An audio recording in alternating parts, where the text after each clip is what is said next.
Hello everyone, welcome back to my YouTube channel. আজকের ভিডিওতে আমরা জেনে নেব ইন্টারন্যাশনাল মনিটারি ফান্ড বা সংক্ষেপে যেটাকে আমরা আইএমএফ বলে থাকি। আইএমএফ কিন্তু বিশ্বব্যাপী ঋণ সহায়তা প্রদান করে থাকে। বাংলাদেশও আইএমএফ এর ঋণ সহায়তা নিয়ে থাকে। এখন আমরা জানবো যে আইএমএফ পে স্কেল বাস্তবায়ন নিয়ে কি বলেছেন। তারা কি পে স্কেল বাস্তবায়ন নিয়ে ভালো কথা বলেছে, নাকি পে স্কেল যাতে বাস্তবায়ন না হোক সেদিকে তারা এগিয়ে যাচ্ছে, এটি আমরা জানবো। তাছাড়া আরেকটি বিষয় সম্পর্কে জানবো যে আমাদের বাংলাদেশের যে প্রথম সারির রাজনৈতিক দল রয়েছে এনসিপি, যেটা সাধারণ শিক্ষার্থীরা মিলে গঠন করেছে, এবং সেখান থেকে আমরা খুব ভালো কয়েকজন নেতা পেয়েছি। এনসিপি পে স্কেল বাস্তবায়ন নিয়ে কি বলেছে। তাহলে চলুন দেরি না করে আমরা ভিডিওর মেন অংশে চলে যাই এবং জেনে নিই আজকের আপডেটগুলো। আমরা ভিডিওর মেন অংশে চলে এসেছি, আপনাদেরকে জানিয়ে দিব যে পে স্কেল নিয়ে প্রত্যেক দিনের সর্বশেষ আপডেট আপনি পেয়ে যান এই ইউটিউব চ্যানেলের মাধ্যমে। এখানে দেখতে পাচ্ছেন আপনি যে একটি ফটো কার্ড রয়েছে। এখানে দেখা যাচ্ছে যে প্রায় অনেক মানুষ, বেশিরভাগ মানুষ যারা আমার ইউটিউব চ্যানেলের ভিডিও দেখে থাকেন, তারা কিন্তু আমার ইউটিউব চ্যানেলটি সাবস্ক্রাইব করেন না। আপনাদের কাছে একটা অনুরোধ থাকবে, করজোড়ে অনুরোধ থাকবে, যে প্রত্যেক দিনের পে স্কেল নিয়ে সত্য নিউজটা আপনাদের কাছে আমি প্রচার করে থাকি।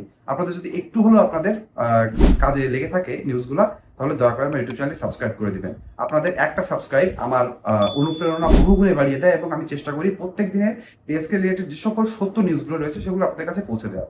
তাহলে চলুন, আমি আশা করবো আপনি সাবস্ক্রাইব করে দিয়েছেন। একটু দেখবেন, চেক করে যে আপনার সাবস্ক্রাইব করা আছে কিনা। দয়া করে সাবস্ক্রাইব করা না থাকলে সাবস্ক্রাইব করে দিবেন। তাহলে চলুন দেরি না করে আমরা জেনে নিই আইএমএফ কি বলেছে এবং আমাদের national citizen party pay scale বাস্তবায়নে কি বলেছে। আইএমএফ, আন্তর্জাতিক মুদ্রা তহবিল, যেটাকে আমরা বলে থাকি, বা ইংলিশে যেটা আমরা বলি ইন্টারন্যাশনাল মনিটারি ফান্ড, বিশ্বব্যাপী আর্থিক স্থিতিশীলতা, আন্তর্জাতিক বাণিজ্যের প্রসার, উচ্চ কর্মসংস্থান এবং টেকসই অর্থনৈতিক প্রবৃদ্ধি অর্জনে কাজ করে থাকে। এটির সদস্য দেশগুলোর অর্থনৈতিক নীতি পর্যবেক্ষণ করে, আর্থিক সংকটে ঋণ সহায়তা প্রদান করে এবং কারিগরি জ্ঞান ও প্রশিক্ষণ দিয়ে থাকে। তাহলে বুঝতে পারলেন যে আইএমএফ কি। আপনারা জেনেই থাকবেন যে আইএমএফ কিন্তু বাংলাদেশকে ঋণ সহায়তা প্রদান করে থাকে। সে আইএমএফ কি বলেছে পে স্কেল নিয়ে এখন আমরা জানবো। চলমান বৈশ্বিক অর্থনৈতিক সংকটের প্রেক্ষাপটে ইন্টারন্যাশনাল মনিটারি ফান্ড বা সংক্ষেপে যেটা আমরা আইএমএফ বলে থাকি, বাংলাদেশকে নবম পে স্কেল বাস্তবায়নে সতর্ক থাকার পরামর্শ দিয়েছে। ঠিক শুনেছেন, সরকারি চাকরিজীবীদের দুঃখ হয়তো আরো বাড়তে চলেছে। দীর্ঘ 11 বছর হয়ে গেল তারা পে স্কেলটি বাস্তবায়ন দেখতে পাচ্ছে না। আবার যদি আইএমএফ যদি মানে এত আগ বাড়িয়ে যদি পে স্কেল বাস্তবায়ন নিয়ে যদি এমন নেগেটিভ কথা বলে সরকারকে, তাহলে কিন্তু সরকার কোনোভাবে পে স্কেল বাস্তবায়নের দিকে যাবে না। আমরা একটা কথা স্পষ্টভাবে জানাতে চাই, কোনো কার্যক্রম কিন্তু থেমে নেই। আপনি জানেন যে সরকার জ্বালানি ভর্তুকি দিয়েছে পে স্কেল বাস্তবায়নের টাকা দিয়ে, সেখানে ফ্যামিলি কার্ড বাস্তবায়ন করা হচ্ছে, নতুন একটি কৃষি কার্ড আসছে।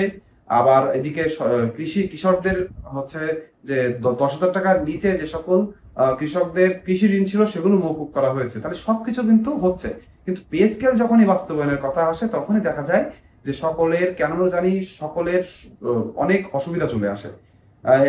এ পর্যন্ত দেশের বিভিন্ন অর্থনীতিবিদ উল্টোপাল্টা বলছিলেন, এবার কিন্তু আইএমএফও বলে বসলেন যে পে স্কেল বাস্তবায়ন কিন্তু হুট করে করলে হবে না, পে স্কেল বাস্তবায়নের সময় নিয়ে সরকারকে বুঝে শুনে আগাতে হবে। আর কি কি বলেছে আইএমএফ একটু আমরা জেনে নিব। তিনি বলেছেন যে এখনই পে স্কেল বাস্তবায়ন করলে মূল্যস্ফীতি আরো বেড়ে যেতে পারে, এতে সরকারের রাজস্ব ভারসাম্য বজায় রাখা কঠিন হবে। আর একটা কথা বলা হয়েছে, সরকারি খাতে বেতন বাড়লে বেসরকারি খাতে ভারসাম্যহীনতা তৈরি হতে পারে। এইখানে দেখেন কত বড় চাটুকারিতা তারা করলো। তারা বলতে চেয়েছে যে দেশে যদি সরকারি চাকরিজীবীদের বেতন বাড়ানো হয়, তাহলে বেসরকারি চাকরিজীবীদের বেতনের সাথে ভারসাম্যহীনতা লক্ষ্য করা যেতে পারে। আপনি আপনি বলতে পারবেন কোন বেসরকারি চাকরিজীবী যারা 20,000 টাকার নিচে চাকরি করেন দীর্ঘ 5 থেকে 10 বছর ধরে, বেসরকারি চাকরি যাই করেন না কেন, তার প্রত্যেক বছর একটা ইনক্রিমেন্ট রয়েছে। দেখা যায় যে প্রত্যেক বছর পর পর 10 থেকে 20% পরিমাণ তাদের ইনক্রিমেন্ট হয়, পদোন্নতি রয়েছে, সকল সুযোগ সুবিধা রয়েছে। তাহলে আমরা কি এতদিন ধরে বলেছি যে বেসরকারি খাতে একটা মানুষ 1 লাখ টাকা পর্যন্ত ইনকাম করে, আমরা সরকারি চাকরিজীবীরা আমরা নবম গ্রেড, অষ্টম গ্রেড, দশম গ্রেড, 11তম গ্রেড, আমরা কেন 1 লাখ টাকা বেতন পাই না? আমরা কি এমন কথা বলেছি? আমরা কি বলেছি যে বেসরকারি চাকরিজীবীরাই তো বেশি? তাহলে বেসরকারি চাকরিজীবীদের বেতন যদি বেশি হয়ে থাকে, আমরা সরকারি চাকরিজীবীদের বেতন কেন কম? আমরা কিন্তু কোনোদিনও এসব কথা বলিনি, কিন্তু আজকে হঠাৎ করে চলে এসেছে যে সরকারি চাকরিজীবীদের বেতন বাড়লে বেসরকারি চাকরিজীবীদের ভিতরে ভারসাম্যহীনতা দেখা যেতে পারে। এমন কথাকে আমরা ঘৃণা ভরে প্রত্যাখ্যান করি। আপনি এই কথাকে কেমন ভাবে দেখছেন অবশ্যই কমেন্ট বক্সে লিখে জানাবেন। আইএমএফ আরো কি জানিয়েছে সেটা আমরা জানবো। আইএমএর এশীয় অঞ্চলের প্রধান কৃষ্ণা শ্রীনিবাসন ঢাকা সফরে এসে অর্থমন্ত্রীর সঙ্গে বৈঠকে এসব তুলে ধরেন। তার মানে বৈঠকে কিন্তু অর্থমন্ত্রীর সাথে সামনাসামনি পে স্কেল যাতে বাস্তবায়ন না হয় খুব তাড়াতাড়ি, সেটি কিন্তু তুলে ধরা হয়েছে। এছাড়া পে স্কেল বরাদ্দের জন্য প্রায় 40,000 কোটি টাকা ইতিমধ্যে অন্য খাতে সরানো হয়েছে।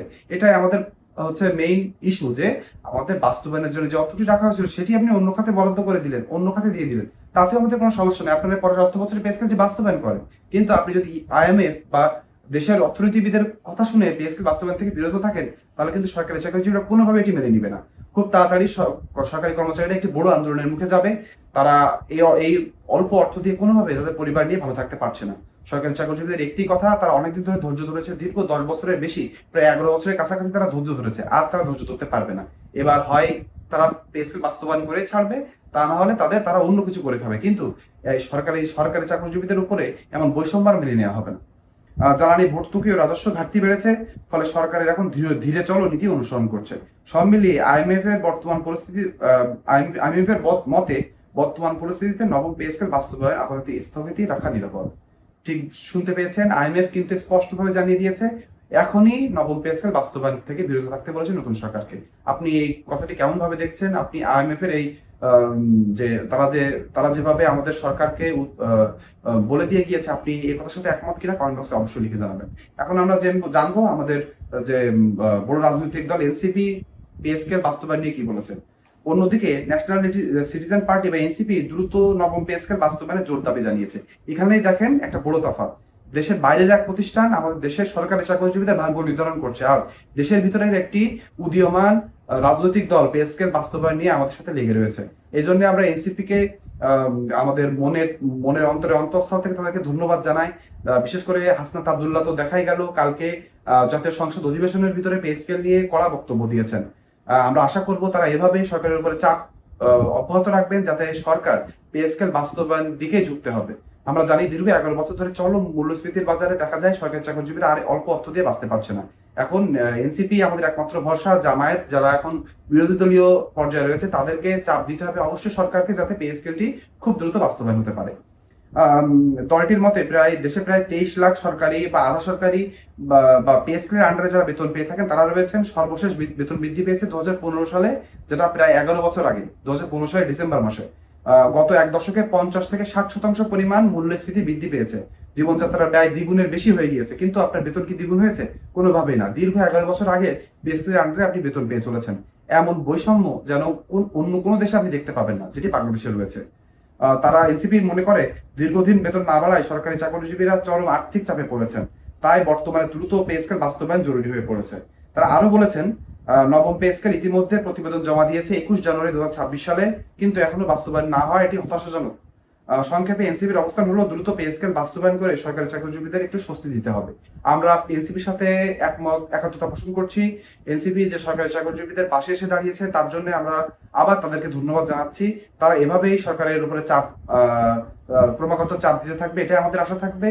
আইএমএফ এর কথা তোয়াক্কা না করে পে স্কেলটি খুব তাড়াতাড়ি বাস্তবায়ন করতে হবে। আইএমএফ বিদেশি একটি সংস্থা এসে যদি দেশের যে নীতি নির্ধারণ রয়েছে সেটি যদি তারা হস্তক্ষেপ করে, আমরা কিন্তু এটা কোনোভাবে মেনে নিব না। আমরা কঠোর অস্ত্রে দমন করব।